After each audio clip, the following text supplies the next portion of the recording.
Hello, everyone. In a recent interview or a recent church program, Bishop David Abioye was asked the question about first fruit. The bishop said he is still doing some research about first fruit, so he is not going to be able to answer those who are asking him the question. This is a sign of humility. The bishop went on to talk about tithe in detail, and he mentioned that tithe is fully supported in the Bible.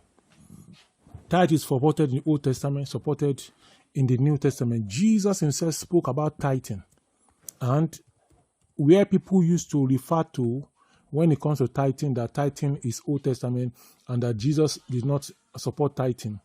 He spoke that Jesus said the Pharisees and the Sadducees neglected the weightier matters, but he did not say that tithe was not weighty. He did not say that tithe was not a non-essential.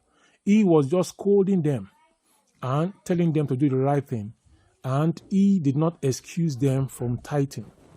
So he went on to elaborate and to use scriptures to balance up the issue of tithing and to support it. Now, when they asked him about the first fruit, the bishop, who recently resigned or retired from the Living Faith Church but is still part and parcel of it, went on to say that on the issue of first fruit, he is still doing some research. I like his humility, and every one of us should also do that. This is because with the caliber and nature of person he is, people will have expected him to say, yes, first fruit is to be paid. But he said, I'm still doing my research on it. I am sure he will be paying first fruit. But he's saying, for me to generalize and to come out and tell you this and this, I want to support it with the Bible verses. I want to support it with scriptures. And that was why he said he's still doing his own research on it. He does not want to depend on what other people have said. He said, I'm still working on it. I'm still looking into it. I still want to check out what the Bible says about it.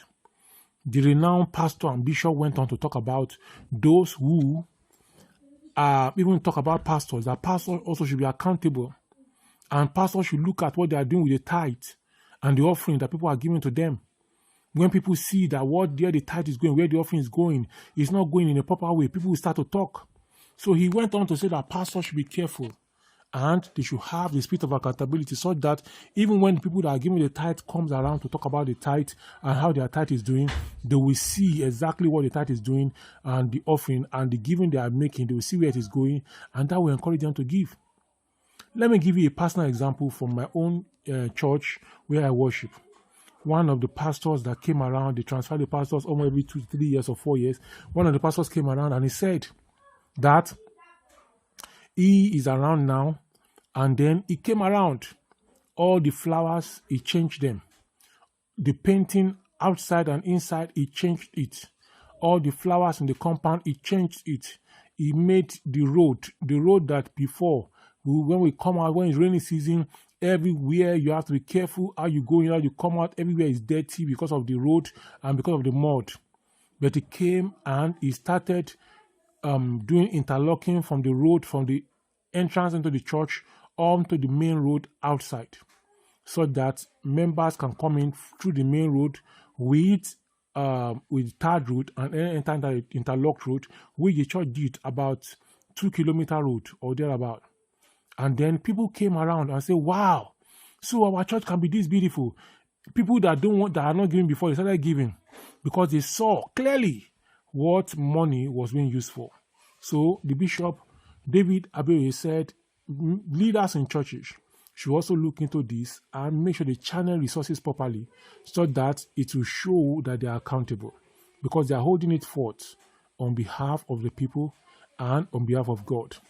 I'm going to talk to you in your next one. What do you think about the issue of tithe, offering, and first fruits? Drop your comments and questions in the comment section below. See you in the next one.